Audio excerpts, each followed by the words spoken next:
अरे बुआ जी, आप? अरे कैसी है तू? कितने दिनों बाद मिले। एक ही शहर में रहने के बावजूद भी मुलाकात ही नहीं हो पाती अपनी। अच्छा, मैं तो ठीक हूँ बेटा, तू कैसी है? और घर में सब कैसे है? सब अच्छे हैं। चलो अच्छा हुआ, आज इधर ही मुलाकात हो गई।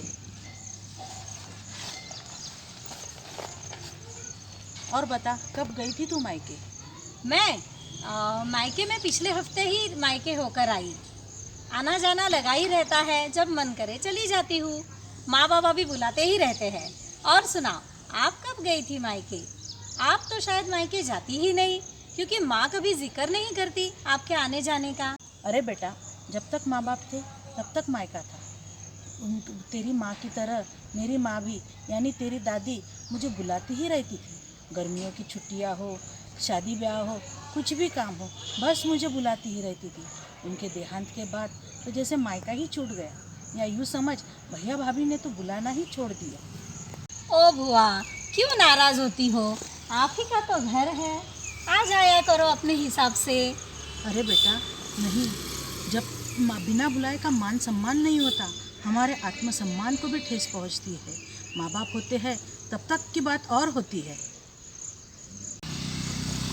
अच्छा बेटा, अब चलती हूँ, मुझे भी मार्केट से सामान खरीदना है। और कभी आया कर अपनी बुआ के घर, अच्छा लगेगा मुझे भी। और जब अगली बार जब मायके जाए तो मुझे ज़रूर बताना, कुछ सामान भेजना है। ठीक है बेटा, चलती हूँ। हाँ बुआ जी, ज़रूर आऊँगी आपके घर। क्या सच में माँ बाप है तब तक ही बेटी अपने मायके जा सकती है? क्या बिन माता पिता के मायका नहीं होता? मैंने देखा बुआ की आंखों में मायके की तड़प को।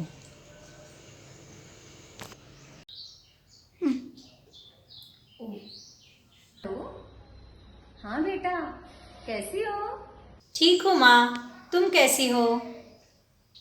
हाँ सुन बेटा, परसों यहाँ पर एक छोटा सा प्रोग्राम रखा है, तो तू जरूर आना। और इस बार ज्यादा दिन के लिए आना, तेरे आने से ही इस घर में रौनक बनी रहती है। क्या प्रोग्राम है? कौन कौन आ रहा है? अरे भूल गई क्या? तेरे पापा का जन्मदिन है परसों। बस एक छोटा सा प्रोग्राम रखा है, और किसी को तो नहीं बुलाया। तू जरूर आ जाना। सुनो माँ, आज बाजार में बुआ मिली थी। अच्छा, कैसी है वो और क्या कह रही थी? कह रही थी कि अगर मायके जाएगी तो मुझे ज़रूर बताना, कुछ सामान देना है। मैंने भी पूछा क्या सामान देना है, तो कह रही थी पापा को उनके हाथ के आटे और घी के बने लड्डू बहुत पसंद है। ये कहते हुए उनकी आंखें नम हो गई थी माँ। तब मुझे भी एहसास हुआ कि दादाजी और दादी जी के जाने के बाद बुआ जी का जैसे मायके से नाता ही छूट गया। ना कभी पापा ने और ना ही कभी आपने उन्हें ऐसे बुलाया जैसे आप मुझे बुलाते रहते हो। अब तो ये डर मुझे भी सताने लगा है माँ। क्या बहन मायके के बुलावे के लिए तरस जाती है माँ? अगर ये सच है तो मुझे भी इस सच के लिए तैयार होना पड़ेगा, क्योंकि भैया भी। सही तो कह रही है आरती। ये मैं कैसे समाज की नींव रख रही हूँ। सासू माँ बाबूजी के रहते दीदी की हंसी कितनी गुंजती थी इस घर में। जब भी दीदी मायके आती थी, खाने की नई नई टेस्टी चीजें बनाती, किचन में मेरा हाथ बटाती, कभी सहेलियों के साथ मिलने पर बचपन की यादों में डूब जाती। दीदी के आने से मानो त्योहार सा लगता था।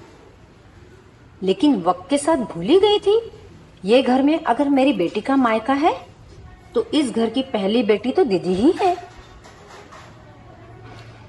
फिर से अपने बेटियों की हंसी सुनने के लिए मुझे अभी ही दीदी को फोन लगाना चाहिए।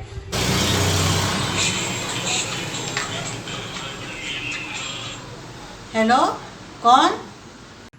अरे दीदी, मैं हूँ आपकी भाभी कौशल्या। अरे भाभी, आप? परसों यहाँ पे एक छोटा सा प्रोग्राम रखा है, दीदी आप भी जरूर आइए आरती के साथ में। और हाँ, इस बार आटे के लड्डू थोड़े ज्यादा बनाना। मैं भी खाती हूँ आटे के लड्डू, लेकिन सिर्फ आपके हाथ के बने। दीदी जल्दी आइए अपने मायके।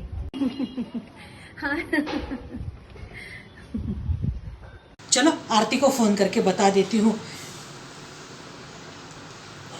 हेलो आरती, सुन, हम दोनों साथ में चलेंगे अपने मायके। हाँ, किसी का मायका कभी ना छूटे।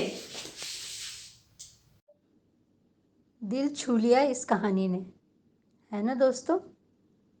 मायके पर बेटियों के जितना ही अधिकार बहनों का रहे। आप में से कई लोगों पर माता पिता के बाद ये जिम्मेदारी होगी। बहनों को भी बेटियों के जितने ही मनवार से बारंबार बुलाएं, ताकि बहनों को ये एहसास रहे कि इस घर में माता पिता के रहते जो उनका सम्मान था वही आज भी है और हमेशा रहेगा। क्योंकि दोस्तों, हर लड़की के लिए मायका बहुत अनमोल होता है।